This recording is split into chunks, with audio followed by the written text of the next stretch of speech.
How you doing, guys? Every so often when somebody finds out I was one of Jehovah's Witnesses, I get the same reaction. They like, I don't see it. And this pretty much has gone on for years. This was even while I was one of Jehovah's Witnesses. People would tell me, when we see you with them, you kind of stand out. You just don't fit in. With me, what you see is what you get. I was the same in as I was out. Even though they claimed that there was a new personality, there was no such thing. And over the years, I've get in the comments section every so often, how did you get looped in? Every so often, I'll have to answer it. And I just got that question again in a recent video. How did you get lured into this organization? Originally, my intentions were totally different from their intentions. See, when I was younger, more so then than now, I used to do a great deal of research, and I dug into some heavy-duty subjects. For about a decade or maybe 15 years prior to my starting to go to the Kingdom Hall, I had been researching the Bible. And coming in contact with Jehovah's Witnesses, I made it clear that I had a great deal of questions. I was assured that the Kingdom Hall is a place to go because this is where you can get your questions answered. And I'm like, good deal. Like I said, my intentions were totally different from theirs. See, I was there strictly to do some research. Their intentions were to lure me in. Well, I got lured in to a degree, just enough to realize that was not where I wanted to be. See, my intentions were never to go door to door knocking on somebody's door holding a Bible. I was there strictly to do some research. Prior to going to the Kingdom Hall, I was told that the Kingdom Hall was set up more like a classroom than it was a place of worship. And I'm like, great, because that's what I'm looking for. I was also told that the studying gets very intense, that eventually it's going to be like running a race with horses. This never happens. As a matter of fact, I very rarely, if ever, commented at the Watchtower study, for the reason being I recognized right up from the get-go that it really was not a study. As a matter of fact, almost 4 years ago I had done a video on this. We've all been to the Watchtower study. They, in one paragraph, will present the problem and the solution. We all know how it is. You read a paragraph where the answers are right there, and then they ask the questions. To me, a study would be you ask the questions. Thing is, your questions, you'll find, are never answered. Well, as the weeks progressed, I realized that this really is not a study. The old Tuesday night book study was virtually the same thing. You'd read out of a publication. We all know that everything was numbered. You'd read the paragraph, and then they would ask the question.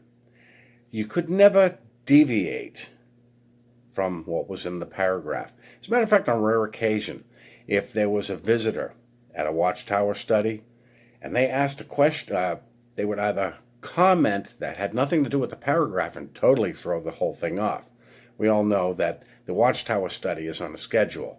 No, like I said, they asked the questions. As time went on, I realized that the spiritual food was very disappointing. I was like, where is the meat and potatoes? Where is this running the race with horses? Because it wasn't happening. And like I said, at the time when I was younger, I used to do a great deal of research. I used to do a great deal of reading. As a matter of fact, I would acquire more and more publications because I was always told, well, you're new here. You've got a lot of catching up to do. Sorry thing was, I found that there was absolutely no catching up because I had acquired older literature. I had all the current literature. Not only was I studying for the meetings, but I was also doing a lot of my own at home, a great deal of it. And as time went on, I was finding out it just wasn't enough. I mean, I was reading multiple publications at the same time. And I come to the conclusion, you take away all the colorful hoo-ha, and it all came down to one thing, compliance to this corporation. I was getting very, very disappointed with this. I was told that the Watchtower studies were going to get meatier. This was some years ago because the Watchtower study magazine was being separated from the public issue. So they were going to have the real meat and potatoes there. Kind of find out the only difference was they were using more JW lingo in the study edition as opposed to the public copy. And that was the only difference. Nothing had changed. But as time went on, I realized that this just was not getting anywhere. And I'm realizing there is no running a race with horses. It was more like running a race with a baby with a shitty diaper. So I started inquiring about this. I says, is it me? I don't think so, but it's just not enough. And I was told, well, this is spiritual food at the proper time. Kind of find out their spiritual food they were serving up was equivalent to serving up raccoon asshole on a stick. Nothing was changing, even when they got new light. So I realized as time went on that no, this wasn't for me. I got lured in for absolutely nothing. But I started thinking about it. When you're younger, you go through school, first grade, right up through high school, you eventually graduate and move on. You may go to college, but you eventually graduate and move on. And I started thinking, a decade in this organization, and really, there's no more for me to learn. It's time to move on. So I opted to walk away. The information, even though they would alter it and change it, didn't deviate that much. And like I said, it was all came down to compliance to this corporation. But I no longer needed to be there. It was very disappointing. And I kept hearing about Jehovah's chariot, and I felt like, I'm starting to outrun Jehovah's chariot. There is nothing here.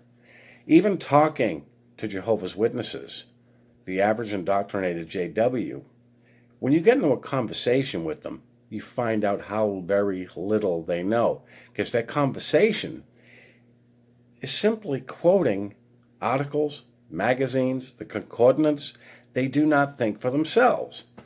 Now, this is the one thing I was never indoctrinated enough to repeat Watchtower articles. I had outgrown it, so I decided to move on. They had different ideas, but when Vinny wants to go, there's nobody going to stop me. JWs, are you really happy with the information you're getting? I mean, I seem to recall one time talking to one Jehovah's Witness. This is going back quite a few years. Actually, I was still in. This was long before my exit. And he made a comment about former Jehovah's Witnesses coming back after decades of being out of the organization. And he's saying, man, they've got so much catching up to do. They've been gone for decades. They're so far behind. And while he was saying that, I'm thinking, yeah, 2 weeks at the meetings and they'll be right up in par with the rest of yous. This was the redundancy of their information, and nothing has ever changed. If I were to go back in a week, I'd be right back where I was. So there really is no point in going back. I got what I got out of it, and I moved on.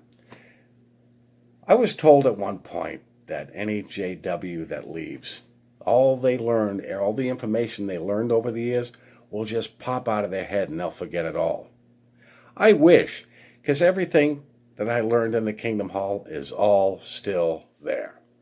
Anyways, guys, those are my thoughts. I'd love to hear yours, and I'll be talking to you soon. You guys have a good week.